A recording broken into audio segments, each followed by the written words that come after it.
Tatlong motorsiklo ibinigay ng LGU General Santos sa Task Force Gensan. Mahigit 1,600 nasita ng city government ng Kidapawan sa kampanya kontra bisyo. At 16 na unit na wall fans ibinigay ni Tacurong City Mayor Lechoncito sa San Pablo National High School. Yan ang ulo ng mga balita sa Soxurgen Headliners.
Magandang araw, South Central Mindanao. Narito na ang mga pangunahing balita sa Soxurgen Headliners ngayong Nobyembre 5, taon 2024. Tatlong motorsiklo ibinigay ng LGU General Santos sa Task Force Gensan. Narito ang ulat. Isinagawa ngayong araw, 5 ng Nobyembre taong kasalukuyan sa General Santos City Hall ang pag-turnover ng tatlong brand new motorcycle para sa Task Force Gensan na pinangunahan ni na Executive Assistant Ginoong Dave Homo at Ginoong Alvin Veneracion bilang kinatawan ni Mayor Lorely Geronimo Pacquiao. Ang mga motorsiklo ay pinagkaloob upang mapabuti ang operasyon ng Task Force Gensan, lalo na sa mga lugar na mahirap marating gamit ang ibang sasakyan. Ang mga bagong motorsiklo ay magsisilbing malaking tulong sa pagpapalakas ng seguridad at mas mabilis sa pagtugon sa mga pangangailangan ng komunidad.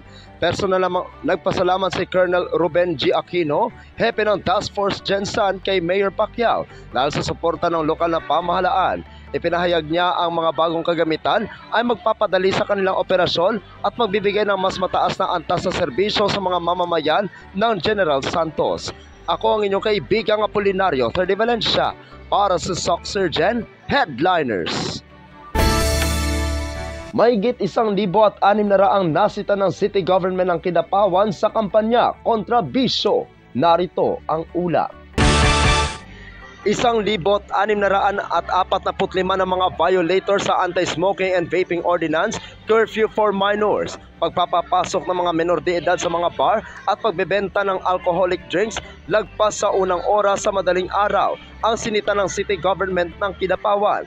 Bahagi ito ng kampanya ng pamahalaang lokal para mailayo sa bisyo, lalo na yaong mga kabataan. Laman ito ng Office Accomplishment Report na inilabas ng Kidapawan City Anti-Vice Regulation o KID Care Unit mula buwan ng Enero taong 2024 hanggang sa kasalukuyan. Ayon sa kanilang ulat, 1,474 sa nasabing bilang ang nahuling nanigarilyo o nag-vape sa mga non-designated smoking area.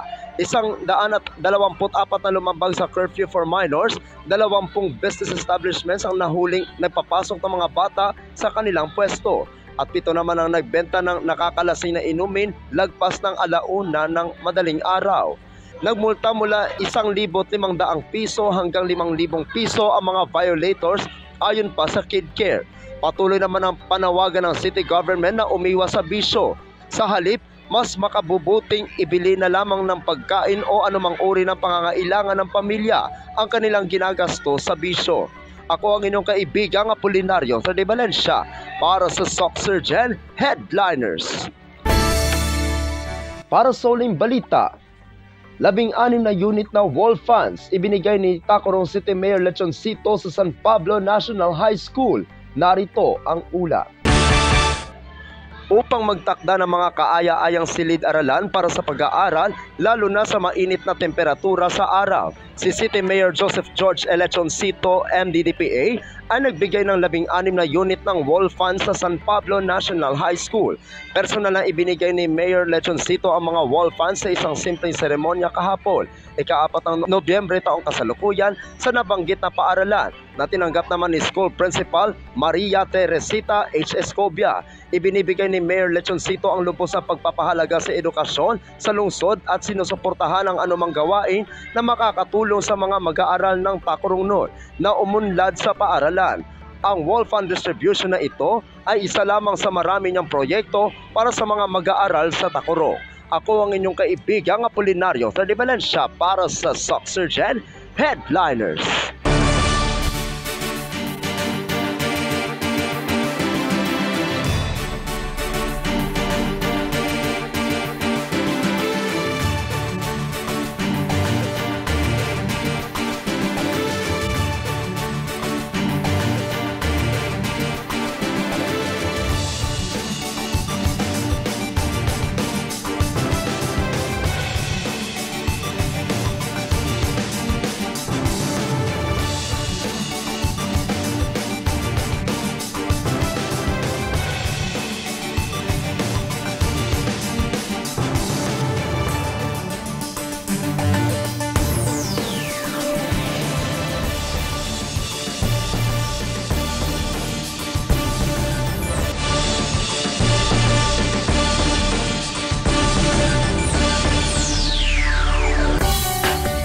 At yan ang kabuuan mga balita sa araw na ito.